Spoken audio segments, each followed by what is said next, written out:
안녕하세요. 워런 버핏처럼 매일 신문을 박전모와 함께 읽으면서 투자의 고수가 됩시다. 웜의 신박 오늘 9월 2일 금요일 순서입니다. 이제는 저녁에 찾아뵙습니다. 오늘 아침에 우리 남궁 재훈 주임이 함께하는 여미남, 여의도에서 미국 시장 읽어주는 남자 여미남 촬영이 있었고요. 그리고 바로 이어서 제1호 상무가 풀어주는 미국 시장 이야기 채플미, 저희가 늘 아침에 하는 회의입니다. 그 회의 내용을 조금이라도 장 열리기 전에 좀 도움이 되시도록 올려드릴 수 없을까 해서, 예, 그 두 개를 아침 일찍 바로 회의 시작하자마자 찍어서 이제 올려드리고요. 웜의 신박은 이제 저녁에 장 끝나고 나서 제가 내일 나올 뉴스들 중에 중요한 부분들 네이버 뉴스 들어가서 보고 뽑아서 올릴 생각입니다. 그러면 이제 아무래도 내일 나올 뉴스를 조금 일찍 저녁에 보시거나 새벽에 아침에 일어나셔서 이제 보실 수 있도록 하고요. 그리고 뭐 간단하게 웜의 신박 시작을 할 때 오늘 시장 분위기는 어땠는지 한 5분 정도 말씀드리려고 합니다. 참고로 지금 이제 금요일 주식 시장이 끝났는데 코스피가 2409.4로 마이너스 0.26%로 끝났고요. 코스닥은 785.88로 마이너스 0.31%로 끝났습니다. 아침에 플러스로 이제 시작을 했다가 아무래도 미국 시장이 어젯밤에 빠져서 시작했다가 막판에 이제 들어올리다 보니까 아직까지는 그 FMC 회의까지도 시간이 좀 많이 남아있죠. 9월 21일까지. 그리고 그 사이에 CPI 발표도 남아있고 여러 가지 중요한 경제 지표들이 남아있다 보니까 투자 심리가 상당히 안 좋습니다. 그리고 아침에 그 채플미에서도 봤지만 지금 10년물 국채 금리가 또 미국의 10년물 국채 금리가 3.1%를 넘다 보니까 아무래도 이제 주식의 기대 수익률과 채권의 기대 수익률하고 항상 이렇게 비교해서 스마트머니가 움직이거든요. 10년물이 또 올라오니까 아무래도 주식시장이 또 영향을 받을 수밖에 없고, 그 금리라는 게 또 미래의 캐시플로우에 대한 할인율로 작용을 하다 보니까 아무래도 지금 금리가 치고 올라가는 것에 대한 불안감 때문에 주식시장이 떨고 있는 그런 모습이고, 그래서 오늘 밤에 미국 시장이 다시 반락하지 않을까 이런 두려움 때문에 외국인이 오늘은 선물을 7,659계약을 매도를 때렸어요. 이렇게 외국인이 선물을 많이 때리잖아요. 그러면 어떤 일이 벌어지냐면요. 오늘 선물이 313.85로 끝났는데요. 이론 베이시스가 0.17인데 종가가 코스피 200원 312.9인데 선물은 313.85면서 종가 베이시스가 플러스 0.93으로 확 튀어서 끝났네요. 그 전만 하더라도 이제 조금 선물을 외국인들이 7,000개 이상을 매도를 때리다 보니까 베이시스가 약해지면서 기관 매도라고 지금 1,324억 원 매도가 잡히고 있는데, 실질적으로는 금융투자가 1,872억에서 차익거래 매도라고 보면 됩니다. 그리고 프로그램을 보시면 프로그램이 2조 6,900억, 2,690억이네요. 프로그램 매도가 2,690억이나 나왔거든요. 그렇다는 말은 결국은 외국인의 선물 매도에 베이시스가 약해지고, 그러면서 차익거래 기계적인 매도가 나오면서 시장에 시장을 보고 이제 투자를 하는 일반 그 펀드에서 매도가 한 게 아니라 차익거래 매도가 나왔다라고 볼 수가 있습니다. 그리고 환율이 1362.60으로 끝나면서 환율이 또 올라갔어요. 그 우리나라 환율만 원화 가치만 떨어졌느냐, 그런 게 아니라 지금 그냥 달러가 강세로 가다 보니까 우리나라 환율이 1362.60 기록하면서 전일 대비 플러스 0.57% 올랐는데, N달러도 140엔을 지금 찍으면서 1%나 또 올랐습니다. 이런 모습이 여전히 아직까지 불안감이 남아있다라는 걸 알 수가 있습니다. 예, 시장은 뭐 다음 주까지 그렇게 약간 불안하게 움직일 거다라는 거 생각하시고요. 신문을 보겠습니다. 신문에 보니까요. 오늘 주요 기사는 우리가 무역 적자가 8월 무역 적자 100억 달러 육박, 사상 최대 이렇게 나오거든요.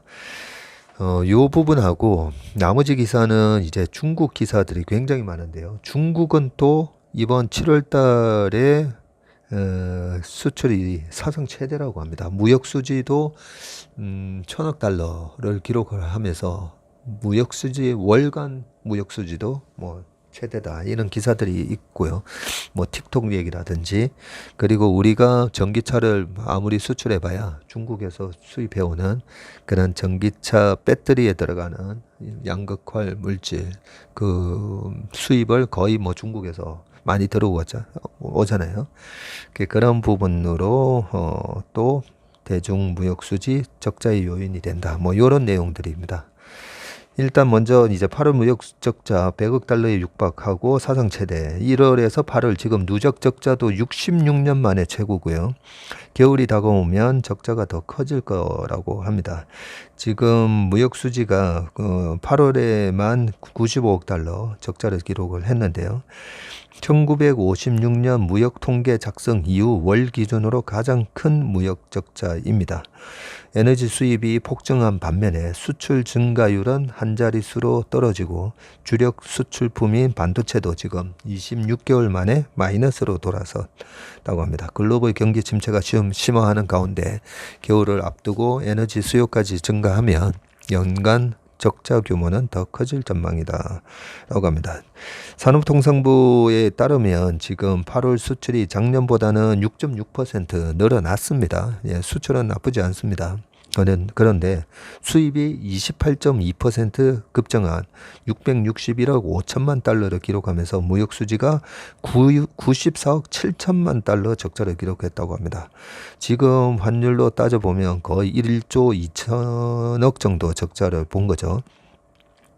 월 기준으로 사상 최대였던 지난 1월 49억 500만 달러에 지금 2배에 육박하는 규모고요. 4월부터 5개월 연속 지금 적자로 금융위기 당시인 2008년도에 2007년 12월부터 2008년 4월까지 그때 5개월 연속 적자였었네요. 그때 이후로 지금 13년 만이라고 합니다. 이로써 8월까지 무역 적자 규모는 247억 달러를 넘겼다고 합니다. 우리나라 돈으로 지금 30조 정도 무역 수지 적자가 났고요. 우리나라가 연간으로 최대 무역 적자를 냈던 것은 1996년 206억 달러 기록을 8개월 만에 넘어선 것이다. 딱 우리나라 IMF 들어가기 전에 1996년도에 206억 달러 적자였었는데 그때 제가 기억하기로는 우리나라 외환 보유고가 200억 달러 정도밖에 없었던 걸로 기억하고요. 2007년에 12월부터 2008년 4월까지 이때도 5개월 연속 적자라고 했었는데 이때 당시에 2008년 6월 달에 유가가 그때 146불까지 고점을 기록하거든요. 유가가 한창 이제 치고 올라갈 때라서 무역수지 적자가 이제 났을 겁니다. 글로벌 에너지 위기가 지금 심화되면서 원유, 가스, 석탄 수입액이 급증한 데다가 자동차용 등 반도체 수입도 전년 동기 대비 26% 급증을 하면서 적자를 심화시켰다고 합니다. 전기차 배터리 주 재료인 수소나 리튬을 비롯한 원자재 수입도 큰 폭으로 늘어나면서 부담을 가중시켰다. 수출은 석유 제품, 자동차, 철강, 2차 전지 수출이 호조를 보이면서 수출 증가율이 22개월 연속 증가세를 이어갔지만 수출 증가율은 6.6% 한 자릿수에 그쳤고요. 최대 수출 품목인 반도체가 7.8% 감소를 했습니다. 26개월 만에 역성장을 했고요. 석유화학은 11.7% 줄어들면서 3달 연속 감소세를 나타냈다고 합니다. 26개월이면 딱 1년하고 2개월 전이니까요. 2년하고 2개월이니까 그죠? 그러면 2020년 8월에서 2020년 6월이네요. 그때 이제 코로나가 한창 터지면서 코로나 때문에 아마 그랬던 것 같아요. 지역별로는 대중국 수출이 작년 8월보다 5.4% 감소했고요. 중남미도 4.1% 줄었다고 합니다. 대중 무역 수지는 이달에도 3억 8천만 달러 적자를 기록하면서 5월 이후 4개월 연속 지금 적자를 이어가고 있다고 합니다. 네. 참고로 오늘은 전부 조선일보 기사를 따왔습니다. 이렇게 지금 상태가 안 좋은 지금 모습을 보이고 있는데요. 방금 이제 얘기가 나왔듯이 지금 고환율에도 무역 적자가 지금 최대다. 지금껏 경험 못한 위기다라고 지금 하고요. 올 247억 달러 누적 적자에 흔들리는 수출 코리아라고 하면서 여기서는 뭐 똑같은 얘기가 이제 좀 반복이 되고 있는데 이 전례 없는 무역 적자 행진을 두고 코로나로 인한 공급망 붕괴에 러시아의 우크라이나 침공 충격파가 더해지면서 무역 의존도가 커서 외부 변수에 취약한 우리 경제가 직격탄을 맞았다는 분석이 나오고요. LNG, 석유, 석탄을 비롯한 원자재 가격이 급등하면서 수입 부담이 커진 상황에서 수출길마저 막히자 무역 수지 적자 기조에서 벗어날 길이 보이지 않는다라는 것이고요. 지난달에 이제 원유, 가스, 석탄 3대 에너지원의 수입액이 185억 2천만 달러로 지난해 8월 달에는 96억 6천만 달러에 완전 두 배가 늘었네요. 뭐 가격이 뭐 두 배로 뛰었으니까 그죠? 그러면 185억 2천만 달러라고 하면 우리나라 돈으로 거의 뭐 22, 3조 가까이 되는데 작년에 12조 정도 수입을 했다가 24조니까 이 가격 뛴 걸로만 12조가 이제 날아가는 거죠. 에너지 수입 증가액이 지난달 무역 적자의 90%와 맞먹는 수준이다라는 겁니다. 국제 에너지 가격이 작년 수준을 유지했다면 적자 규모가 미미했을 것이라는 의미이고요. 북반구가 겨울철에 접어들면서 에너지 가격마저 더 오를 것으로 예상됨에 따라 수입 부담은 더 커질 것으로 보인다고 합니다. 유승훈 서울과기대 교수님이 연초 MMBTU 열량 단위당 30달러 선이던 JKM 동부가 LNG 가격 지표라고 하네요. 이 가격이 지난주 70달러로 돌파한 데 이어 연내 100달러까지 치솟을 것이라는 전망이 나온다라고 하고 있고요. 조상현 국제무역통상연구원장님은 금융 부문에서 촉발됐던 과거 위기와 달리 이번 위기는 지정학적 문제에서 시작해서 에너지, 곡물, 공급망 등 실무 경제에 전방위적으로 지금 영향을 미친다고 진단을 하고 있다고 합니다. 네. 그리고 수출도 이제 불안감을 키우는데 상승세가 둔화되고 있는 데다 최대 수출 시장이 중국에서 4개월째 적자가 이어지면서 우리 무역 구조 전체를 지금 뒤흔들고 있다는 것이죠. 김정식 연세대 교수는 중국에서 벌어 대일본 적자를 메우고 미국에 팔아 흑자를 남기는 게 우리 무역 흑자 구조였는데 그죠? 네. 중국에서 흑자를 못 내면 적자가 날 수밖에 없다고 지적을 했습니다. 미국이 중국산 제품 수입을 옥죄면서 과거 중간재를 중국에 수출한 뒤에 완제품으로 만들어서 미국 시장으로 팔던 국제 분업 구조가 깨진 데다가 중국의 제조 경쟁력이 강해지면서 한국산이 설 자리가 갈수록 줄어들고 있다는 분석도 나옵니다. 중국에서 원자재나 범용 반도체 수입은 계속 늘어나지만 우리 제품 수출은 줄고 있다면서 대중무역이 지금 변곡점을 맞고 있다고 조성현 원장께서 얘기하시는데 지난달 중국과 교역에서 반도체와 무선통신기기 수출은 각각 3.4%, 14.1% 줄었지만 수입은 반대로 16.3에서 3.8% 늘었다고 합니다. 글로벌 경기가 동시에 위축되면서 수출 비중이 큰 우리나라로서는 활로를 잡기가 쉽지 않다는 진단도 나오는데요. 주원 현대경제연구원 실장은 대중 수출이 줄고 적자가 이어진다는 것은 우리 수출이 안 되고 있다는 뜻이라면서 1, 2년 안에 아세안이나 미국 등 새 시장을 확대하기는 현실적으로 어렵다는 점에서 우려가 크다라고 지금 얘기를 하고 있습니다. 네. 이런 기사 읽다 보면 등골이 싸합니다. 네. 여기서 지금 왜 이렇게 무역 수지가 이렇게 악화되고 있는지에 대한 세부적인 기사인데요. 보시면 한국 전기차 잘 나갈수록 중국만 돈 번다라고 되어 있습니다.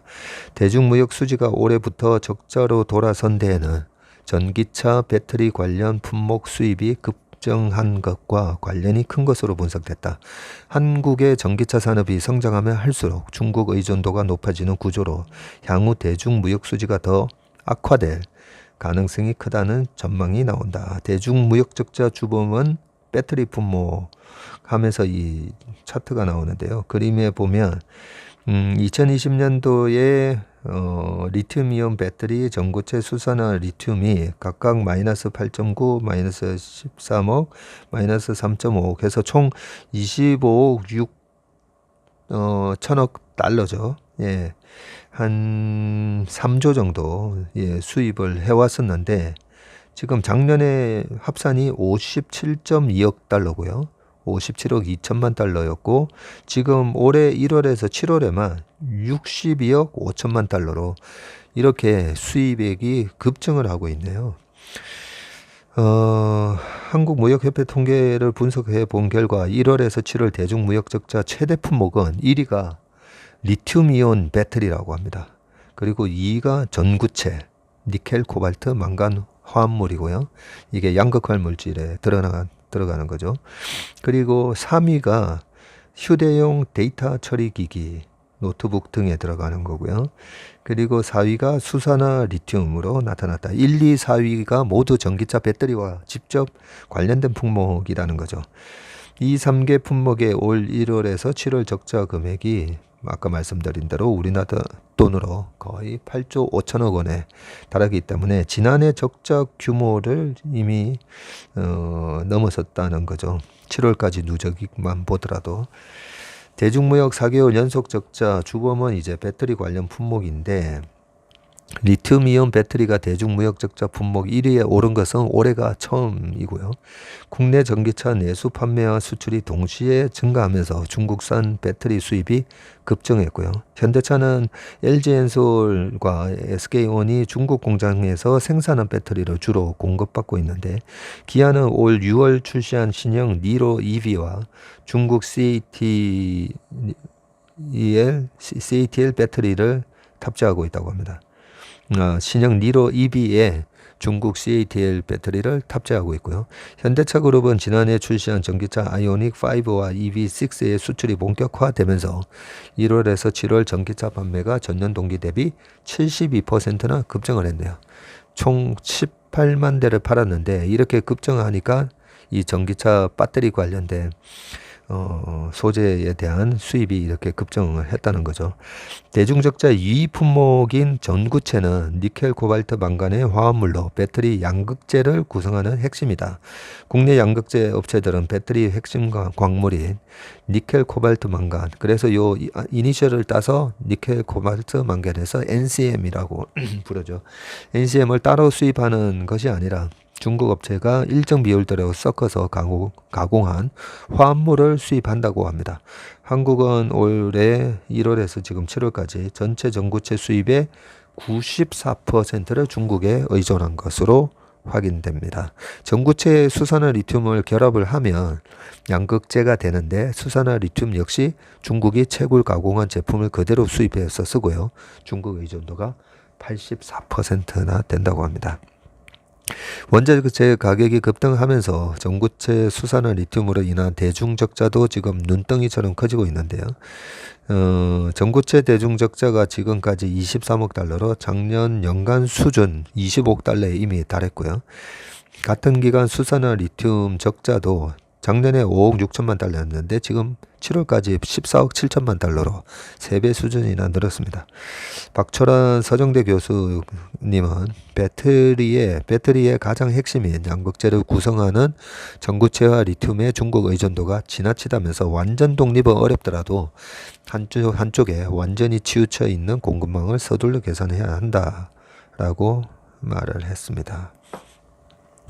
이게 전기차 우리가 유럽에서 테슬라를 제치고 2등을 했다. 네, 폭스바겐이 1등이고 현대기아차가 2등이다. 뭐 이런 뉴스가 아까도 있었지만 웃을 일만은 아닙니다. 지금 보니까요. 네. 그 다음에 또 쭉 뉴스를 보면요. 중국 기사를 보면 좀 무시무시합니다. 네. 아까 보니까 이제 틱톡 얘기가 있는데요. 틱톡이 보여줬다. 숏폼 올려봐. 너도 스타 될 수 있어. 예, 요 기사인데요. 커버 스토리입니다. 이 위클리 비즈의 커버 스토리로 틱톡은 어떻게 Z세대를 사로잡았나라고 하고요. 오늘 11월 중간 선거를 지금 앞두고 있죠, 미국에서. 미국에서는 지금 최근 중국 소셜미디어 앱인 틱톡의 영향력 확대를 경계하는 목소리가 높다고 합니다. 정치권의 틱톡을 통해서 미국 사용자 정보가 유출되거나 콘텐츠 노출 알고리즘이 조작될 수 있다면서 조사를 촉구하고 나서다 뭐 등등 이런 얘기들이 쭉 있고요. 지난 17년도에 글로벌 무대에 등장한 틱톡은 15초에서 3분 정도 길이의 짧은 영상을 공유하는 앱인데 특출할 것 없어 보이는 이 중국산 앱은 어떻게 페이스북과 트위터, 유튜브, 인스타그램 같은 쟁쟁한 SNS를 다 제치고 5년 만에 전 세계 지금 Z세대를 사로잡았을까? 그리고 스스로 오락용이라고 규정하는 이 앱이 왜 서구 정치권의 경계 대상 1호가 됐을까? 이런 질문에 대한 답을 이 기사에서 쭉 나타내고 있는데요. 저도 이제 틱톡을 한 번도 깔지 않고 그냥 유튜브 하다 보면 이제 뭐 틱톡이라고 해서 보게 되는데 지금 틱톡 월간 활성 사용자 수가 2018년도에 1억 3,300만 명이었는데요. 지금 이 차트를 보니까 지금 14억 6,600만 명이라고 합니다. 어마어마한 거죠. 14억 6,600만 명. 야. 그리고 2분기 기준 중국 내 사용자는 또 제외됐다라고 돼 있네요. 그러면 왜 이렇게 틱톡이 인기몰이를 끌까라는 부분인데 누구든 유명해질 수 있다는 거죠. 틱톡은 다른 소셜미디어가 10여 년에 걸쳐서 이뤄낸 성장을 단순히 따라잡았는데요. 지금 2018년 2분기에 1억 3,300만 명이 지금 올해 2분기에 14억 6,600만 명까지 지금 늘었는데 이 사용자 시간이 놀랍습니다. 시장조사 업체 센스타워는 지난 2분기 틱톡 사용자는 하루 평균 틱톡을 95분을 사용해서 전체 소셜미디어 가운데 이용시간 1위에 올랐는데요. 틱톡이 지금 방금 95분이라고 했잖아요. 스냅챗이 21분, 그리고 트위터가 29분, 페이스북이 49분, 인스타그램이 51분이고요. 유튜브가 74분이라고 합니다. 유튜브를 한번 보면 이제 1시간 거의 이상 본다는 거고요. 인스타그램은 저는 하진 않은데 저희 딸도 인스타그램 한번 쥐면 식탁에서 거의 한 1시간 붙잡고 있으니까 51분 정도 나오는 건 맞는 것 같습니다. 모바일 인덱스에 따르면 한국에서도 월간 활성 이용자 수가 지금 400만 명이 넘는다고 합니다. 특히 젊은 층 사이에서 영향력이 절대적이라고 합니다. 네. 전 세계 틱톡 사용자 중 63%를 10에서 20대로 추정을 한다고 합니다. 네. 위챗 등 다른 많은 중국산 소셜미디어가 중국 밖에서는 실패했잖아요. 네, 저도 저희 형님이 중국에 계시기 때문에 위챗을 깔아놨지만 거의 안 씁니다. 네. 근데 서구에서 이렇게 틱톡이 빠르게 안착할 수 있었던 배경에는 영리한 인수 합병 전략이 있었다고 합니다. 2017년 글로벌 시장에 진출하면서 틱톡 운영사인 바이트댄스는 10억 달러, 우리나라 돈으로 1조 3천억을 들여서 당시 미국에서 뜨고 있던 립싱크 영상 공유 앱 뮤지컬리를 인수를 했고요.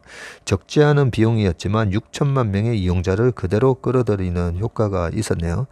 틱톡의 핵심 콘텐츠인 숏폼, 네, 숏폼이라고 하고 저는 뭐 우리는 뭐 짤이라고 막 얘기를 했었는데 숏폼이 이 숏폼도 콘텐츠 소비 방식이 글자에서 사진에서 이제는 영상으로 옮겨가는 시대 흐름과 맞아 떨어졌고요. 무엇보다 틱톡은 단순한 소비자가 아닌 크리에이터, 온라인 콘텐츠 창작자들, 크리에이터입니다. 이런 크리에이터들이 되길 원하는 Z세대의 성향을 정확히 파고들었다라고 합니다.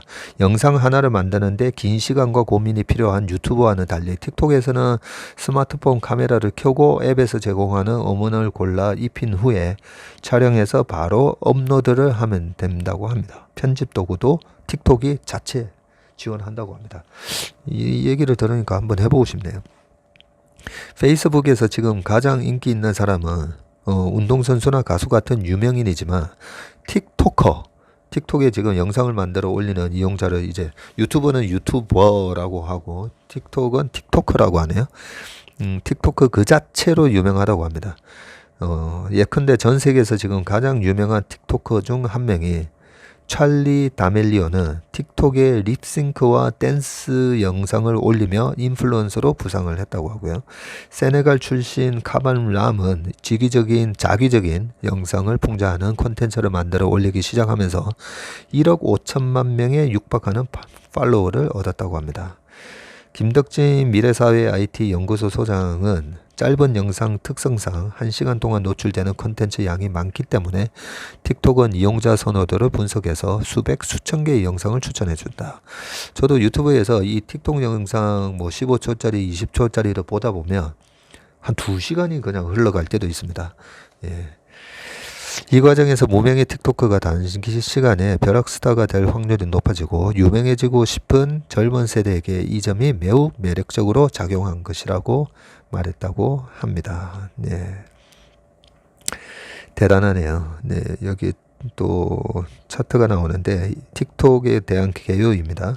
2016년 중국 버전 더우인, 2017년에 글로벌 버전 틱톡이 출시가 됐고요. 소유주는 지금 중국의 바이트댄스입니다. 네, 특징은 15초에서 3분 정도의 짧은 영상의 기반이고 지금 사용자 수가 15억 명. 예. 각 앱 이용자가 매일 앱을 사용하는 비율이 인스타그램은 39%고요. 틱톡이 29%네요. 페이스북이 27%, 스냅챗이 26%, 네, 유튜브 20 이렇게 되어 있습니다. 대단합니다. 네, 이렇게 짧은 숏폼이 이렇게 큰 인기를 끌 걸로 아무도 예상을 못했는데 그죠? 지금 특히 젊은 층 사이에서 뉴스 공급처로서 틱톡의 영향력이 날로 커지고 있는데요. 영국 옥스퍼드대의 로이터 연구소 디지털 뉴스 리포트 2022에 따르면 전 세계 18에서 24세 인구 가운데 틱톡에서 뉴스를 소비하는 비율은 15%에 달한다고 합니다. 주류 언론에 대한 신뢰도가 낮은 아프리카나 남미 지역에서 이런 경향이 더 강하지만 미국, 영국에서도 틱톡을 통한 뉴스 소비는 늘고 있다고 합니다. 지금 주요 소셜미디어 광고 매출 추이가 나오는데요. 유튜브가 지금 2024년 예상치네요. 24년도에는 유튜브가 237억 달러 정도 예상을 하고 있는데 틱톡이 236억 달러로 24년이면 이제 1년 반밖에 안 남았잖아요. 1년 반 뒤에는 유튜브의 매출, 광고 매출인 한 30조 정도를 틱톡이 벌게 되어 있고요. 스냅챗하고 트위터는 87억 달러, 79억 달러 이렇게 예상을 하고 있네요. 네, 대단합니다. 그 다음 뉴스를 보겠습니다. 그 다음 뉴스 아주 중요한 뉴스인데요. 시간이 조금 남았네요. 코로나 공포 사라지는 사이에 재고가 쌓였다는 건데요. 지금 우리가 물가 공포에 벌벌 떨고 있잖아요. 그런데 지금 기업들 이 재고가 늘어나고 이 재고를 할인 판매하고 이런 기사를 보면 물가가 이제는 걱정을 안 해도 되겠구나 이런 생각이 들 정도입니다. 지금 수요 예측 실패로 창고가 가득, 코로나에 대한 공포가 조금씩 사라지는 동안 제조기업과 유통업체에서는 재고라는 공포가 음습하고 있다. 수요를 제대로 예측하지 못해 팔지 못한 물건들로 창고가 가득 채워지고 있기 때문인데요. 니온 게이자이 신문에 따르면 올해 3월 말 기준 세계 주요 2,300개 제조업체의 재고는 약 1조 8,700억 달러, 우리나라 돈으로 2,400조 정도로 작년 12월 말에 작년 12월 말보다 125 정도 증가했네요. 쌓이는 재고의 기업은 울상이지만 인플레이션으로 지갑이 얇아진 국내 소비자들에겐 조금이나마 싸게 물건을 살 수 있는 기회다. 근데 방금 이 재고의 기준이 올해 3월 말 기준입니다. 3월 말이면 아마 재고가 가장 피크아웃 할 때가 아닌가 싶습니다. 그 이후로 EQ의 월마트나 타겟이나 이 실적 발표 보면 그죠? 쌓여 있는 재고를 갖다가 막 그냥 이제 할인해서 넘기면서 실적이 이제 쇼크가 난 부분이 있었기 때문에 쌓이는 재고의 기업들 울상이라고 하고요. 2020년 1월부터 20개월 동안 미국의 기업 재고 증가율은 1%를 넘은 적이 없었다고 합니다. 코로나 기간 때 7개월간은 오히려 마이너스를 기록했고요. 2020년 5월에는 2.3%나 감소했다고 합니다. 재고가 쌓일 틈 없이 물건이 팔려나갔다는 의미입니다. 올해 들어서 상황이 크게 변했는데요. 매달 재고 증가율은 1%를 넘었고 3월에는 2%를 기록하기도 했고요. 모건 스탠리에 따르면 올해 상반기 미국 기업이 보유한 도매, 내구재, 의류 재고 규모는 약 8천억 달러. 거의 우리나라 돈으로 1,000조에 달한다고 봅니다. 지금 미국 기업이 보유한 재고가요.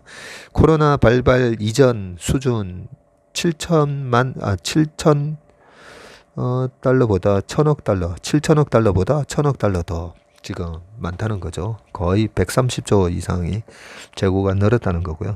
올해 1분기 월마트, 타겟 등 미국 S&P 500에 속한 유통업체들의 재고 금액은 약 우리나라 돈으로 한 58조 되는데요. 지난해보다 26% 늘었고요. 타겟의 재고 규모가 4월 말 기준으로 151억 달러로 1년 전보다 43%가 늘었고 월마트도 25% 늘고 등등. 베스트바이도 지난 1분기 기준은 재고 회전 일수가 74일로 예년보다 60일 정도였는데 크게 늘었다고 합니다. 이 재고 회전 일수는 보유한 재고가 매출로 발생하기까지 걸리는 이제 시간을 얘기합니다.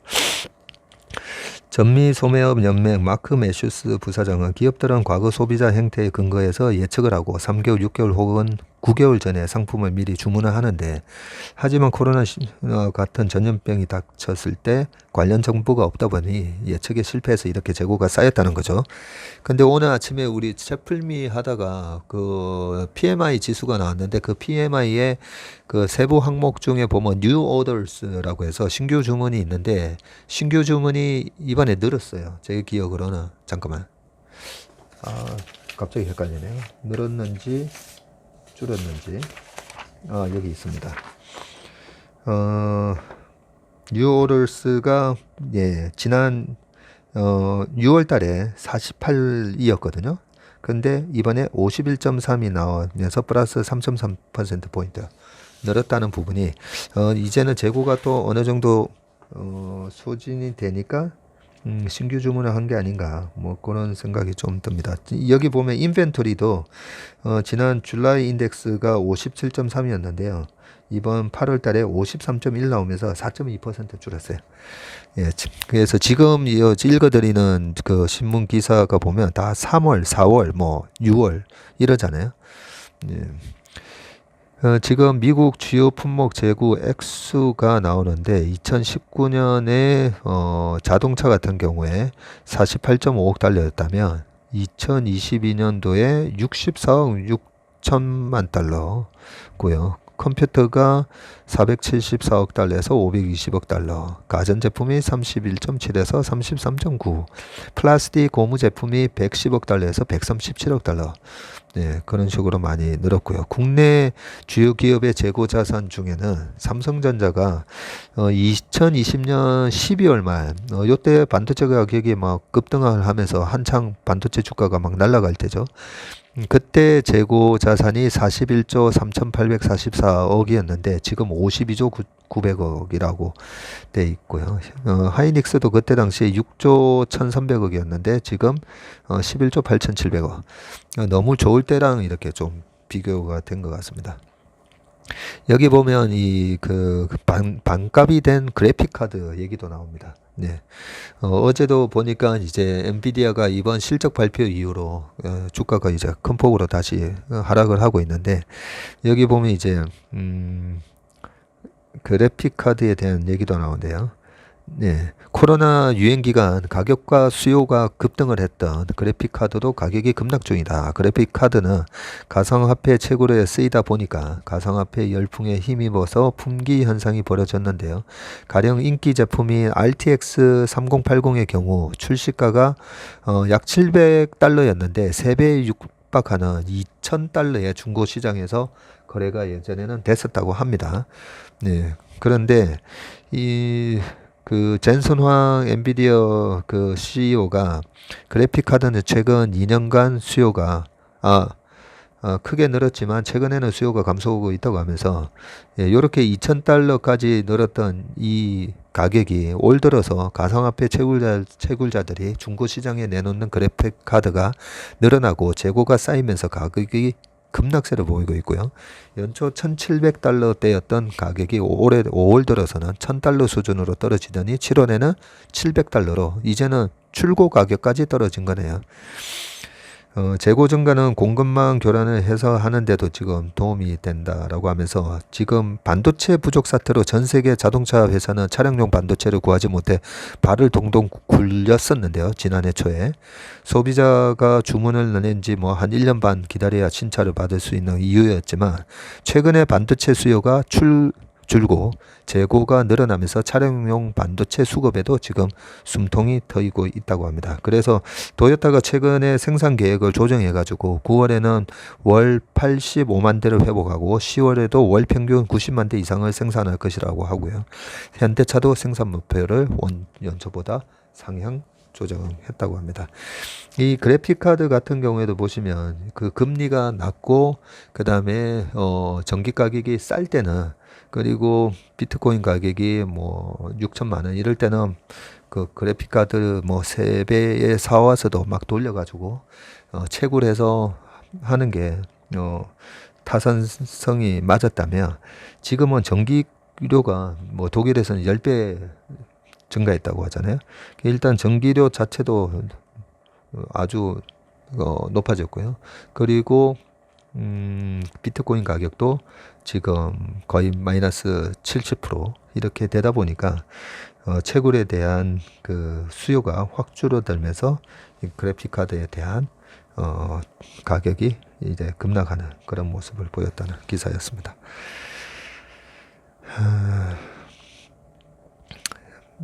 마지막 기사입니다. 이 팬데믹 이후에 몸집을 더 불린 중국 한 달 수출만 445조 원입니다. 간단하게 하겠습니다.